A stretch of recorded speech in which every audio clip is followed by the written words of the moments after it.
je lance un appel solennel pour 1. Une plus grande implication des religieux, je veux dire les imams et les chefs religieux, ou des prêches dans les mosquées, pour l'abandon de la pratique de l'excision et les mariages des enfants. 2. Je lance aussi un appel pour une réelle participation des médias. Je répète, je lance aussi un appel pour une réelle participation des médias, avec plus d'émissions télévisées et au niveau des radios sur la pratique de l'excision et les mariages des enfants.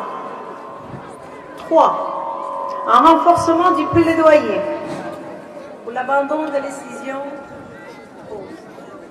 engagement des gouverneurs, des préfets, des ministres, tout autre gouvernement à relever les défis et soutenir le programme au niveau de leurs départements respectifs, que ce soit au niveau de la santé, justice, femmes, éducation, jeunesse, même au niveau de l'école des sages-femmes.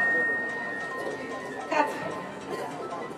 Je fais un appel solennel également pour l'allocation des ressources humaines et financières additionnelles aux services publics concernés pour la lutte contre l'excision et autres formes de violence contre les filles et les femmes. 5. Je fais aussi un appel solennel pour une coordination renforcée au niveau national, régional et départemental.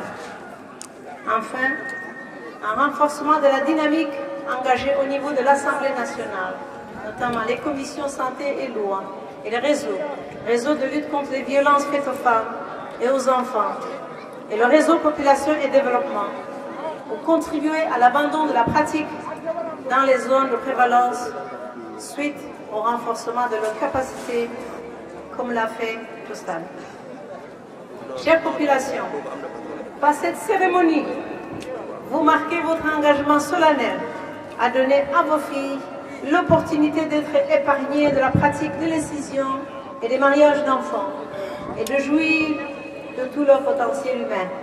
C'est aussi le moment que vous avez choisi, chère communauté de Sédhiou et d'autres, pour vous engager librement vers la voie de la promotion des femmes et des filles et leur autonomisation.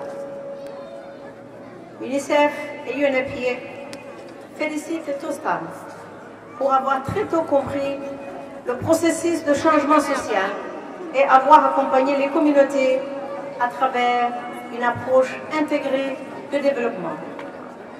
Il est urgent de mettre en place des mécanismes de suivi post-déclaration pour une traçabilité des abandons définitifs, tout en s'assurant du soutien des autorités locales, religieuses, communautaires de la région de Sédhiou et d'autres. Mesdames, Messieurs, chère population, aujourd'hui vous rejoignez le vaste mouvement national d'abandon de l'excision. Vous rejoignez les 6400 communautés du Sénégal qui ont abandonné cette pratique. Nous pouvons nous réjouir de ces résultats.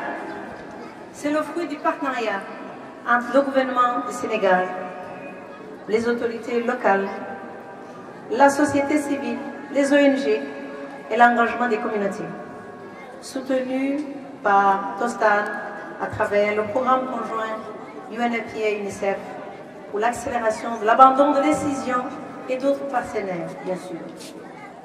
Le Sénégal est donc sur la bonne voie. Selon les données de l'enquête démographique de santé, la proportion des filles de moins de 15 ans excisées est passée entre 2013 et 2016 de 18% à 13,6%. Cependant, nous devons rester vigilants et surtout mobilisés pour l'accélérer et aboutir à l'abandon total de la pratique de l'excision. Nous avons des raisons d'espérer. Votre décision aujourd'hui d'arrêter d'exciser vos filles, nos filles, est un exemple et encourage les autres communautés à faire de même. Mesdames, Messieurs, chère population, je ne saurais terminer sans saluer le soutien sans faille du préfet de Sédhiou, des sous-préfets et maires ici présents, des représentants du conseil départemental, les imams, les chefs religieux, les chefs de village ici présents, et bien sûr la jeunesse, pour leur énergie, leur engagement, les efforts déployés en accompagnant Tostan pour l'arrivée à la cérémonie d'aujourd'hui.